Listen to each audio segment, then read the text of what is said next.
김용만 이사님 한 가지만 묻겠습니다. 지금 현재 대한민국 국론이 4분 5열입니다. 친일파 놈, 일베 놈들 처벌이 약합니다. 반민특위법 반드시 부활해야 한다고 생각합니다. 반민특위법 발의해 주시고 입법해 주세요. 라고 이렇게 질문 겸 당부를 주셨어요. 네. 예. 여기에 대해서 어떤 생각을 가지고 계세요? 제가 옆에 계셔서 조금 민망하기도 하지만 칭찬해 주셔도 됩니다. 우리 김용민 의원님께서 역사 왜곡 금지법을 먼저 검토를 해주셨어요. 그리고 그 내용에 많은 이제 유의미한 내용들이 저는 이제 그 내용을 보고 느꼈는데, 이게 결국은 뭐 표현의 자유를 침해한다 등등으로 현실화가 되지는 뭐 못했죠.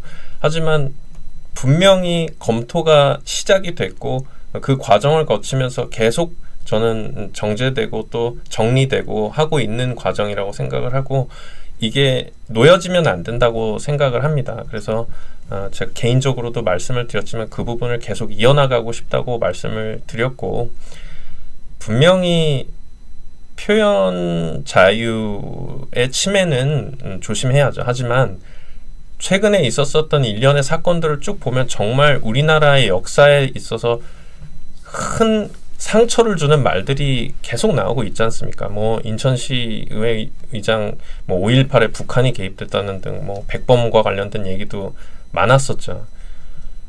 그런 맥락에서 정말 최소한의 보호장치라고 저는 생각을 합니다. 그리고 최소한의 보호장치는 있어야 된다고 생각을 해서 우리 말씀 주신 부분이 그런 맥락선상에서 같이 역사에 있어서 정말 특수한 목적을 가지고 해를 입히려고 하는 사람들로부터 보호받는 부분은 반드시 만들고 싶은 게 제 개인적인 목표이기도 합니다. 네, 말씀 주신 것처럼 제가 역사왜곡 방지법을 발의를 했는데 이게 잘 진행이 안 됐어요. 게다가 시민사회 쪽에서는 표현의 자유를 침해한다라고 악법이다 막 이렇게 평가하는 분들도 계셨고요.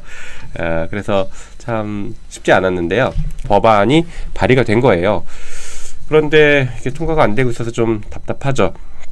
저쪽에서 이제 계속 얘기하는 것들은 표현의 자유를 침해한다 이렇게 얘기하고 있는데, 사실 비슷한 법들이 있어요. 이미 5.18 특별법에도 5.18이 확정된 사실이 있는데 이것과 다른 사실을 유포하는 것들은 다른 사실을 주장하는 것들은 처벌을 합니다.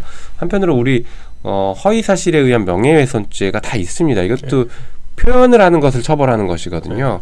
그리고 더 많이 알려진 것은 그 나치에 대해서 독일에서 나치에 대해서 찬양하는 법들이 찬양하면 처벌하죠. 그쵸. 그런 것들이 있어요. 그래서 역사왜곡 방지법을 제가 만들어 놓은 법에는 처벌 조항도 물론 있지만 징벌적 손해배상이나 아니면 행정적인 어떤 제재 조치를 취하거나 이런 것들이 사실은 좀 많이 담겨져 있거든요. 그래서 표현의 자유와 최대한 함께 갈 수 있는 이런 방향들을 좀 모색을 했어요. 근데 말씀드린 것처럼 이게 혼자 힘으로는 좀 잘 안 되더라고요. 그런데 저보다 이제 더 전문가이시고 더 오랫동안 고민하셨을 우리 김용만 이사님께서는 이 친일 청산이 지금 이 시대에도 왜 필요한지에 대해서 좀 간단하게 좀 설명 좀 해주세요.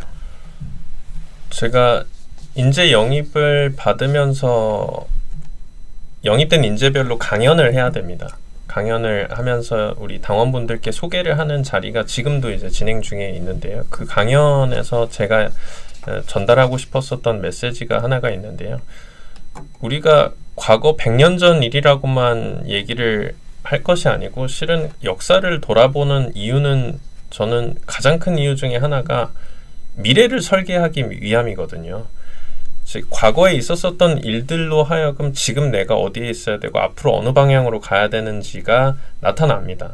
그러면서 동시에 소개를 드린 사례가 하나 있는데요.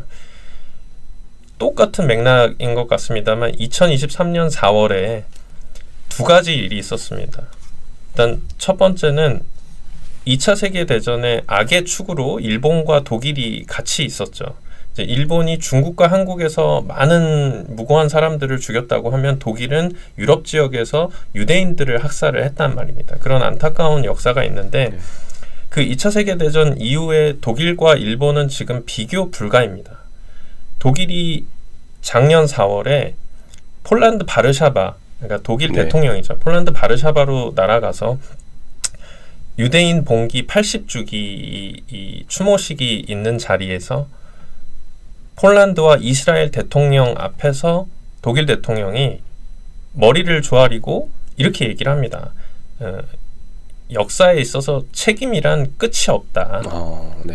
그러면서 자기 국가에서 행했던 잘못된 부분들을 사죄를 했거든요. 네. 그리고 나서 현재 이스라엘과 독일은 경제면 경제, 뭐 국방이면 국방, 아주 다양한 분야에서 뗄래야 뗄 수도 없는 그런 파트너가 되어 있거든요. 네. 그러면서 정말 멋진 미래를 설계해 나가고 있는데, 똑같은 23년 4월에 우리나라 대통령이 우리 의원님께서 말씀하신 것처럼 100년 전의 일로 일본이 우리에게 무릎을 꿇어야 되겠다는 생각에는 동의하지 못한다, 이런 얘기를 합니다. 그랬죠. 정말 이게 가해국의 파렴치한 얘기가 아니고요, 피해국 수장의 말이라는 게 더 놀라운데요. 네. 이제 그 얘기가 있고 지금 우리 보면 지지율이 10%대인 기시다 총리의 재임 성과를 논하는 자리에서 일본 외무상이 독도가 우리 땅이다, 일본 땅이다, 네. 이렇게 얘기를 하고, 또 네. 얼마 안 있다가는 군마현에 있는 강제징용 추모비, 그러니까 한일 과거사에 있어서 참 아팠던 것들을 여기에 기록하고 앞으로는 그런 거를 만들어내지 않겠다라고 약속한 한일 우호의 상징입니다. 그렇죠. 그 추모비를 일본 군마현에 있는 그 시민들이 반대를 함에도 불구하고 철거를 해버렸습니다. 정말 산산조각을 내버렸거든요.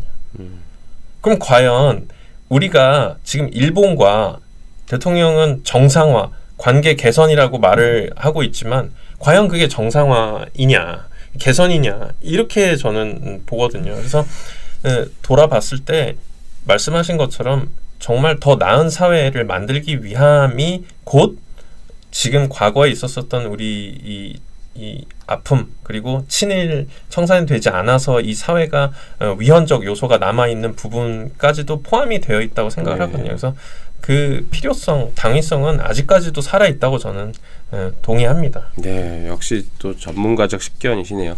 우리 그 윤석열 대통령이 박절하지 못해서 네, 일본과의 관계도 그렇게 행동하는 것 같습니다. 참 한심합니다. 한심해, 나라의 대통령.